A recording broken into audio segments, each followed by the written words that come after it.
Hey YouTube, how's it going? Welcome back to my garage. It's great to have you guys here. So in today's video, we're actually gonna be working again on my coworker's Porsche 911 Turbo. So last weekend he calls me and tells me that his axle actually broke on his Porsche 911. And now today I'm gonna be cleaning up the garage real quick, setting up the space so that once he gets here, we'll get right to replacing his front axle for you guys. So he actually is a little ahead of schedule, so he's already here. So let's take a look at what this car sounds like right now. So this is Forrest, my coworker. It was like the worst drive I've ever had. So hopefully we can get an idea what this sounds like. Oh God. I can hear that.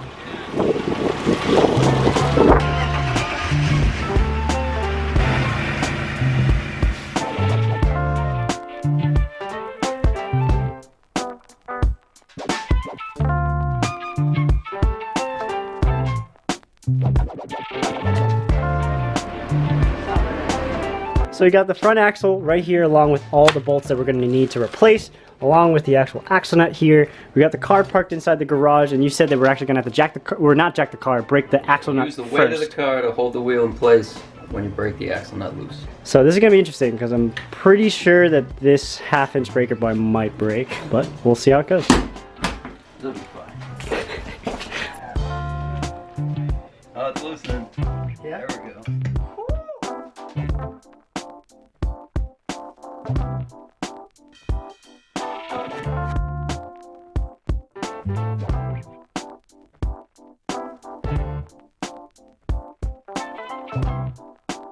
Okay, let's see if we can see the problem here. Like this whole thing is torn. So as you guys can see, you can spin the wheel freely independently of that axle, which is exactly why we got to replace it now. We already looked through a couple tutorials where to take it apart, but mainly there are only a couple bolts along the entire front hub assembly that we really need to take off to kind of move this out of the way so that you can actually pull the axle freely after loosening this axle nut right here. Judging by the fact that this axle is actually sheared off, or practically sheared off at one end, we might not have to take out as much as we anticipate, but we're just going to do the whole procedure just for you guys anyways. Well, to get access to the suspension components that are underneath this section. Like 6 of these like metal clips here. Yep. Need to pull those down, and then there's like a screw here, one on the other side, and this piece continues down. It's a separate piece from this piece, so there's another, like a wing nut here and here.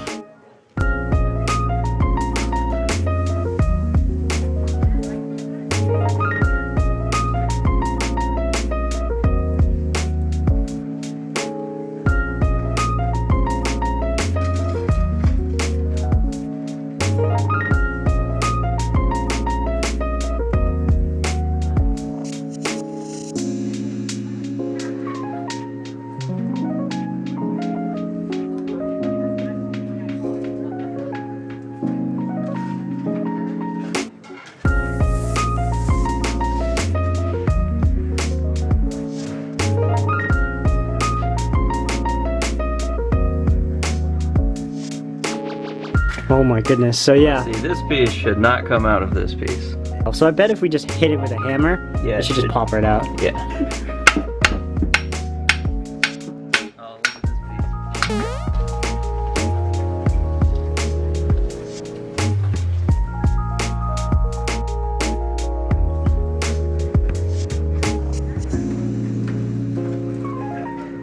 piece. So as you guys can clearly see the differences between the two, that's such a sad looking axle.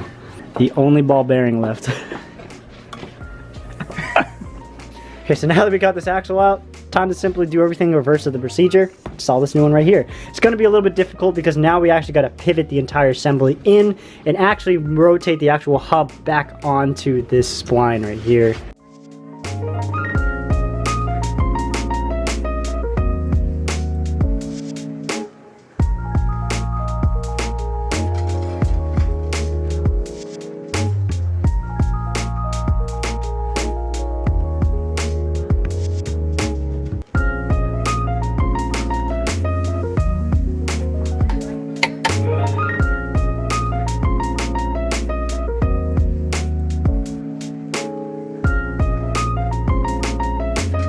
All right, almost done.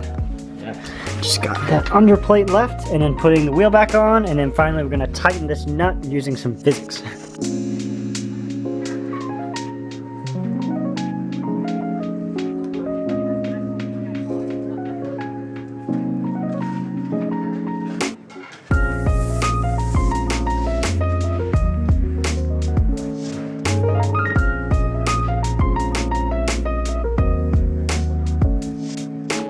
So we're doing a little bit of math here in order to figure out how much torque we're gonna have to apply, because we don't have a torque wrench that goes to 340 foot-pounds. And my Craftsman impact wrench only goes to 300 foot-pounds, but still I don't want to trust that as its maximum. So essentially what we're doing now is that we know that 340 foot-pounds is what we need. So 340 divided by my weight, which is about 125 pounds, we're gonna need about 2.72 feet of leverage on an arm. But we're just gonna do maybe a little bit more just to kind of make sure that it's nice and snug. Now, of course, if you have a torque wrench that can handle this, please use a torque wrench. This is just a backup way to actually do it. That's it. What do you think? So I'm pretty much just sitting on this bar right now, and I'm about to fall right off, but I think we got the right torque. I gotta specify, this is not the professional way to do it. This is an alternative way to do things if you don't have a nice torque wrench that can handle over 300 foot-pounds of torque, or an impact that can handle that much as well. Just to be safe, we'll probably head over to auto engineering at some point just to make sure we can get the right torque on that axle nut. But pretty much this is good for tonight just to get the car rolling. Finishing touch. Alright, so if you guys like the contents of this video, please hit that like button, and if you're new to the channel, please subscribe. This install was a lot easier than we anticipated, and hopefully we'll do a lot more work on your car in the future, right? Yeah. We got a couple mods lined up, we'll figure it out. Exhaust, suspension, quad turbo. Maybe. Anyways, we'll catch you guys in the next video where hopefully we'll do some more work on the Porsche or the BMW or the Honda. Regardless, have a good night, guys.